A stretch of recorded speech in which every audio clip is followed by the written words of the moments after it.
This is a mom and pop retro game store. Carter Evans shows us how the mom and pop shops are doing in one town. They want to make sure that these kinds of stores stay in the community. What a mom and pop store is typically something that's not owned by a big business, a Walmart, a Target, a Best Buy even. This is good old-fashioned people who are just making their way. They love what they do and they say, hey, I want to have my own store representing this thing that I love. So today I'm putting Retro Games Plus under the microscope, and even though I know the owner and I'm friends with him, I have a checklist of things that he needs to be able to do and complete for me that I need from him as a consumer of retro games. And if he can't, we're not loving on him. But first, what do the people say? Victor Coley says, this place got all your retro gaming needs. I peeped their Instagram for their latest arrivals. Would recommend. Nice.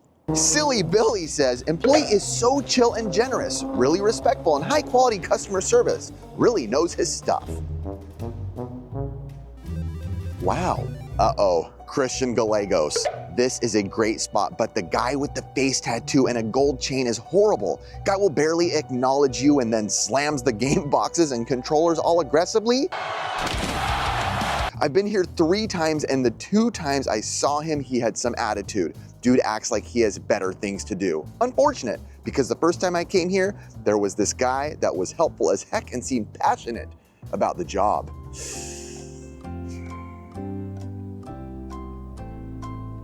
I want a face tattoo.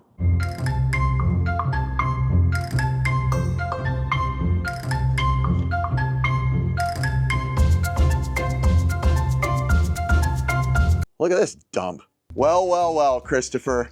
Good morning. Good morning. First of all, Chris opened up early so I could do this. It's on a Sunday too. Shh. We're supposed to be in church. Don't tell Jared, he's gonna get mad. Sinner! I have a couple things that we need to go through today. I have some questions for you. I'm gonna examine your store, Okay. put it under the microscope, but we also have to test 2 things. Ooh. I have an NES that I don't know if it works, Okay. and I can't show this yet, so shh, Okay. they don't know what's in here yet. All right. Sounds good. So today we're kind of putting under the microscope mom and pop The shops beans. in general. I figured you'd be perfect because you own how many stores? 5. 5 stores. Yes. And how big is this location? This is around 1,000 square feet. Wow, Huntington Beach, 1,000 square feet. Do you mind, I don't know if this is too personal, if it is, I will not put it in there. Do you mind telling us what you have to pay in rent at the different places? Like which one's the cheapest, which one's the most expensive? Sure. This is one of the smallest store footprints that I have. So this rent all in with like the cams, if you know what triple net rents are, maybe you don't, but that's like the maintenance and the rent and everything. This is $2,800 a month is what it is, which is not too bad in my opinion. But some of my other stores, like the Lawndale store, which is 2,200 square feet, that's up in LA. That's a big boy. That one is $6,600 a month. Is that the most expensive one? Yes, I have 3 in Connecticut. The rents are pretty high in Connecticut too, but $6,600 is by far the most. Wow. So I'm here looking at the selection. There's a lot of good stuff in this corner. Now, I was looking at NES games and I have a NES game in there. For my set, I know it's been a while since I've added one because I only have like 5 games left, but the game I brought is a wild story of how I got it, and it's one of the most expensive ones in the set. Dare I say, probably the second most talked about when it comes to NES collecting. Can you guess before I talk about it?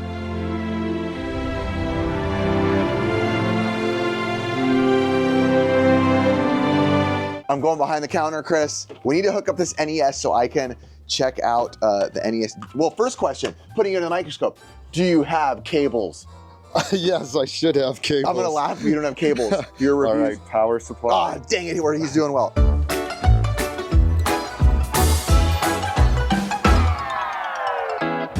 Oh, it's official too, okay. Yeah, Oh, and unless you want RF.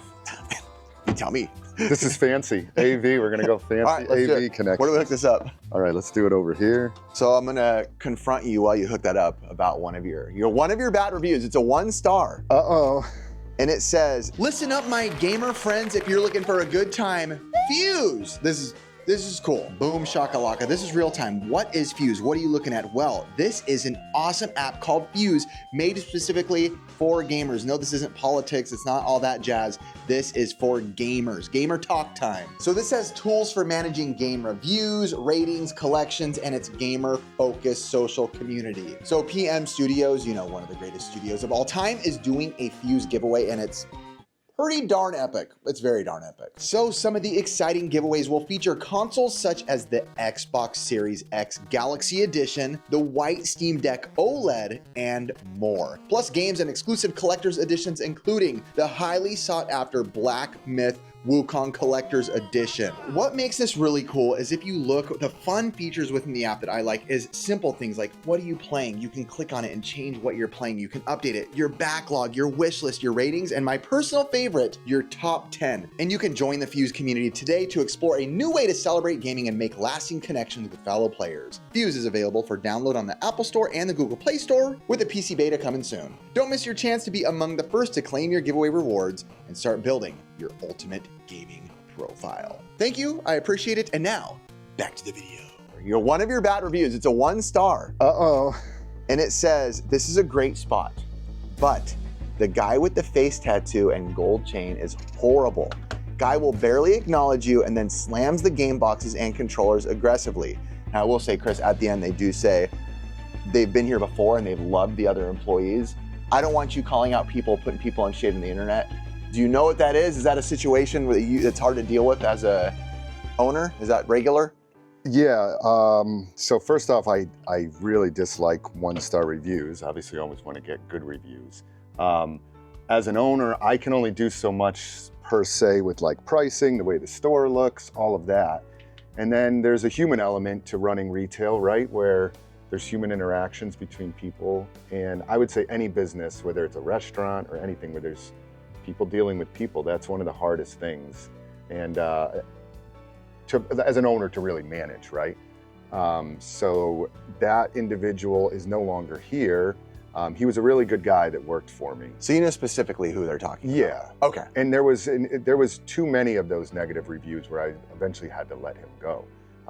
Now, those reviews never go away. Since then, we've had a lot more positive reviews to try to counteract negative reviews like that, but yeah, it's unfortunate. Yeah, I will say I actually had to kind of like look around to find negative reviews. I was purposely trying to make you look bad. Well, there was a long string of negative reviews during that time. Oh my, I think we were down to like a 4.3. I remember you telling me that. And I literally just screenshotted the Google reviews the other days because we finally got to a 4.6, and I said to all the guys here, and I was like, thank you so much, guys. We got from 4.3 to 4.6 with like 60 5-star reviews. Wow. Not fake ones, like legit ones. Yeah, the ones you paid me to do. No, that was just cameras off, right? Nope. All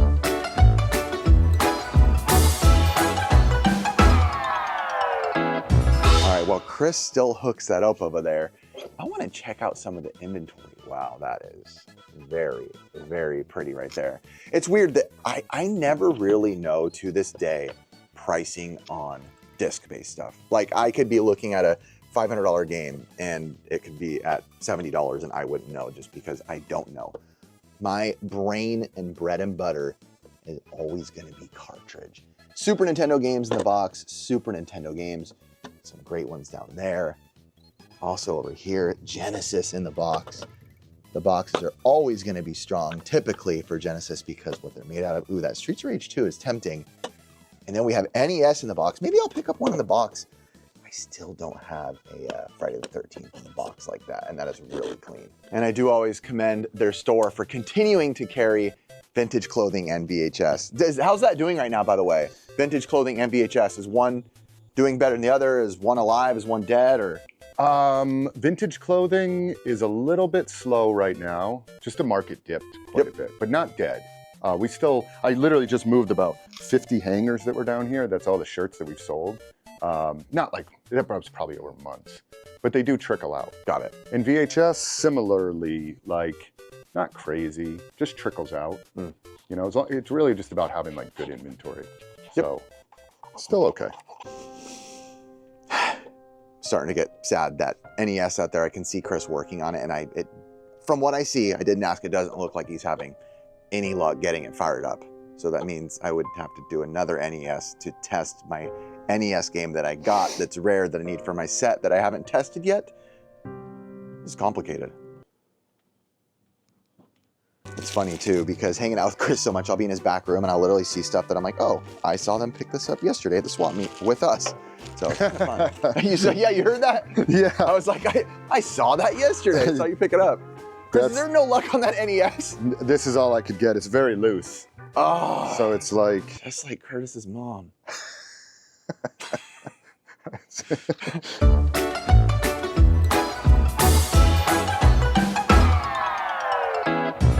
So that's my NES. This is yours. I just opened one of ours. So if that one fires up, then it means mine sucks.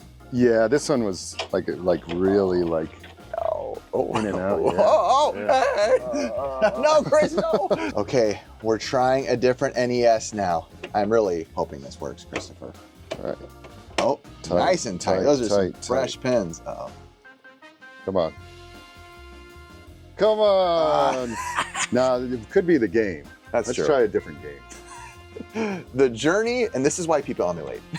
Yeah, and you know what? I probably should have tried a different game on yours too. Oh, dude, thanks a lot. Thanks a lot. Think we got one. Next game up is California Games. Come I'm on. rooting for it. Houston, we have, you know what? A little glitchy. But at least little it glitchy. works. It's there. Okay, so we know it works. Yep. So I think I can reveal the game that I got for my collection. All right, so the game that I got for my set, Flintstones at Dinosaur Peak.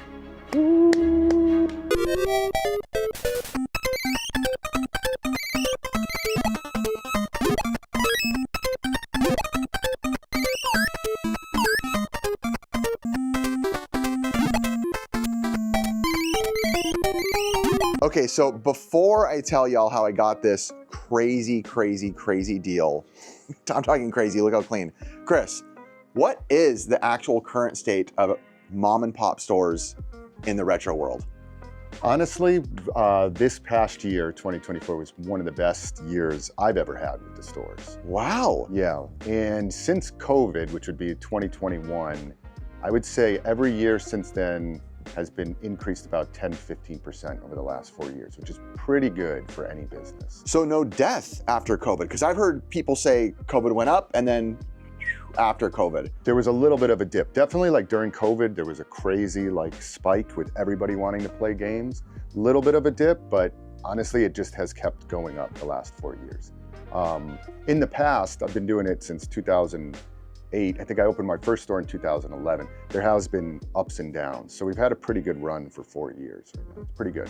Impressive, impressive. I was just looking at games with Chris and he's like, ooh, what's Might and Magic? And he pulls it for his personal. I do like collecting too. I like speculating. I know, you're a I'm not a speculator. You know that, but. We'll see. If I see this going up to $80 now, I'm like, ooh, maybe in a year or two, this might be 120, 150. So I'm gonna go like this, pull that out, tuck away. Yeah, I get that.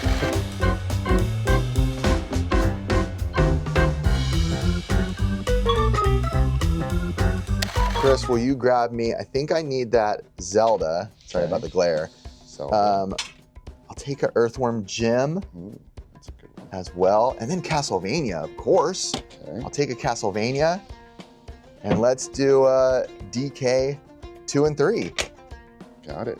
Both of them. Yeah, why not? Sweet. Dang, that's a good lot right there. That's a mover lot. That's about as good as it gets. Yep.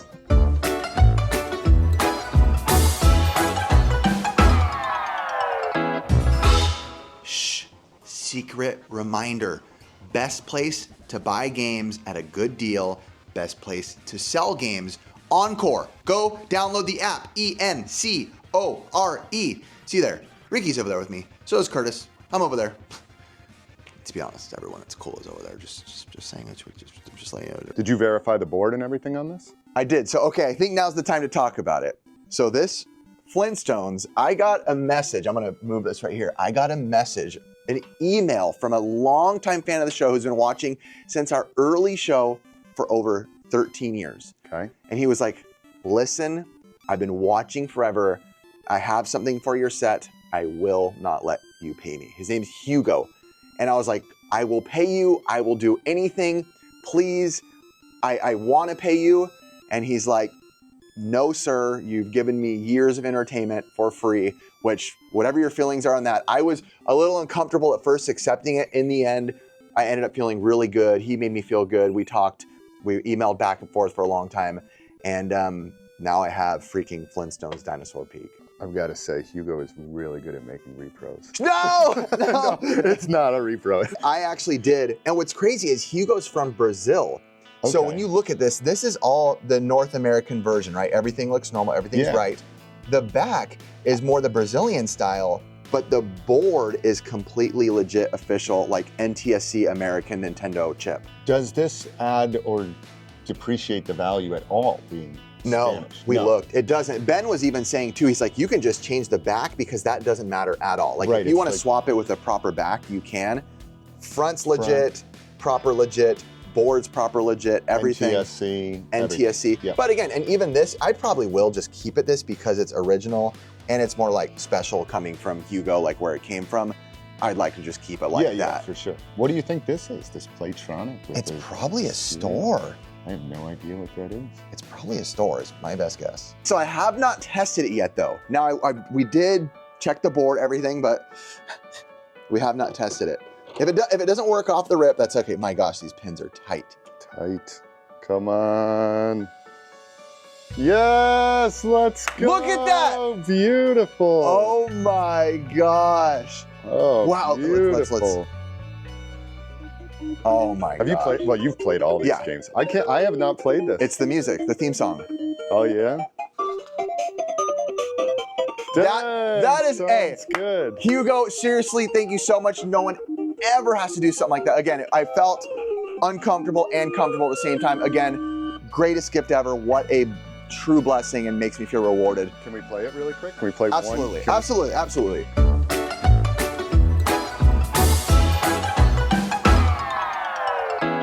What does this game go for? 1,400? Last I checked on price charting, it's around 1,300. Oh God, I'm horrible at this game. It's a Taito, you know, got the side-scrolling platforming, beautiful, vibrant colors. Okay. Come on, do you know how to get up there? I'm already stuck. Come on, do you know how to get up there? I do not. Oh! There you go. He's a climber. Oh! What the? He climbs, dude. Dang, the mechanics on this are really weird. It's Taito. They always have their stuff dialed in. Once you figure it out, wow, dude. You own game stores? Yes. Hold on, I got to get up this ledge. Yes. Okay. No. Oh my God, I'm so bad at that. So I feel like a tough question to ask you would be, obviously you're a mom and pop shop. Mom and pop shop, you support small business, of course. You also have faced other mom and pop shops in the area. How does it feel when you know or see or just hear through the grapevine, other competing stores are getting better trade-ins, better stuff than you get in at times? Man, that is a tough question. I would say I would compare this to like being on a fishing trip with a bunch of buddies, right? Where like you're all fishing together, all rooting for each other, like you all want to catch fish, but then you also want to get the biggest fish, right? So when you see somebody else get the bigger fish, of course there's a little part of you that's like, oh, dang, that's awesome. But getting trades as a video game store, you kind of always want like banger trades. You want good stuff, because at heart I'm like a collector too. I like to see the good stuff come in. So there is a little bit of like, dang, really, you got that amazing stuff? Shoot, I want to get something good too. A little bit of that, but of course always rooting for like other shops to do well and stuff. That also kind of reminds me of the swap meets. Yes. It's the same thing. We're always together. We see each other even if we split, we see each other in a few minutes, and it's like, if you're walking by and you see the cart like peeking over, you're like, oh, dude, good for you. But in your head, you're like, you mother effer, what'd you find? Always, dude, always. Even like afterwards, if we're like shooting each other texts and you're like, got this. Like yesterday, I shot you guys like a TurboGrafx thing. I'm like, yeah, look at this, guys. Yep. 1230. Oh yeah, that hurt. Yeah. I was like, good for you. I know you're like, I'm like, what'd you pay? It's like the slow clap. Yeah, like, good for you. No, it's like you clap with your middle fingers up. You know? Yay, good job, buddy. You know what? Why don't I also take a Illusion of Gaia? Okay. Illusion of Gaia, that's nice. And I'm tempted on that Super Spy Hunter, but I guess I don't need it. But dang, that is another like speculation piece, huh? You know, No thanks. Oh, and it's got a torn. Oh, bad label. I'm out. I'm out. Label. I'll take Illusion of Gaia. Okay. And then I think another question I have for you, GameStop Retro, GameStop in general, do you now at this point, GameStop Retro's been out for a little while, they've kind of had time to marinate and breathe. Do you feel like they're actually any sort of competition yet in any way? You know, I would say yes, they are, for sure. They are getting trade-ins. There is inventory that is going to those stores now. There was a lot of hype initially, right? Like, oh my God, GameStop Retro, GameStop Retro. Like you said, that's died down a little bit, but there certainly will be always inventory that will filter to them. Will it take off? I think they'll just be in the market. But I think they lost a position a long time ago to mom and pop shops that kind of we hold, all of us as, again, the mom and pop shops, like have a little bit more control of the market. So I think everything will be fine.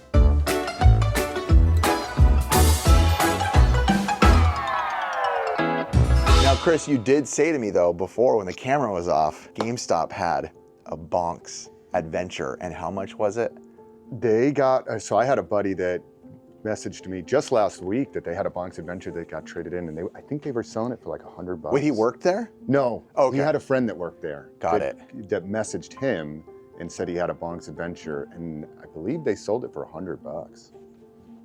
I ended up with it for $300. I paid $300 for it, which is still a good deal. So they had it for $100, you got it off of him My friend. and for $300. For $300. And you're gonna sell it to me for $301. For $764. Because I need it for my set. You son of a gun.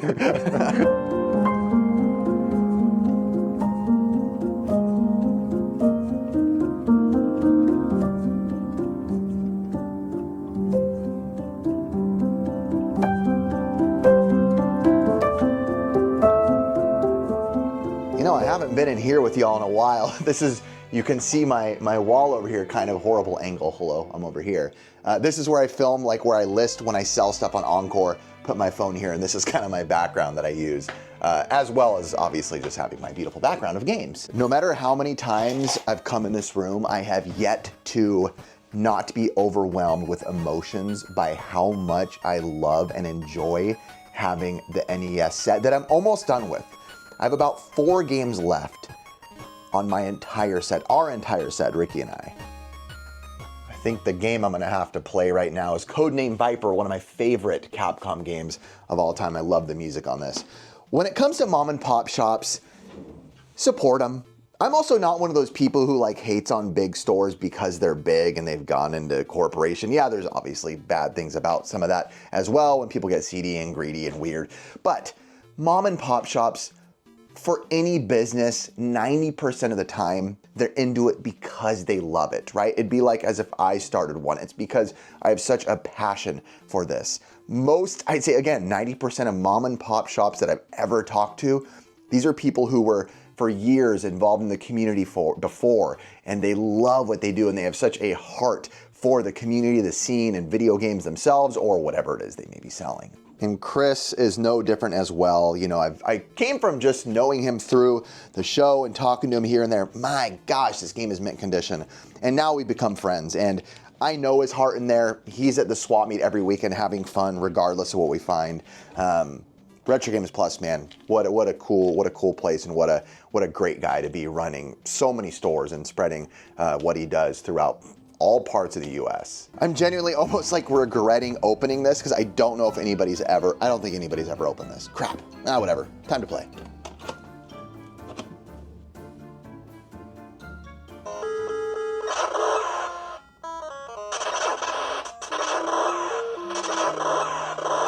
Retro games carry a timeless charm. They evoke feelings of nostalgia with their iconic pixel art, unforgettable soundtracks, and gameplay that demanded creativity and skill. For many, they represent more than just entertainment, myself included. They're cherished memories of childhood, late-night gaming marathons, and the joy of discovering new worlds. Small business retro game shops play a vital role in keeping the magic alive. They act as treasure troves of gaming history, connecting people to the past while building a community of like-minded enthusiasts. By supporting these shops, we help preserve the culture and stories that shaped the gaming world, and we ensure that they remain accessible for generations to come.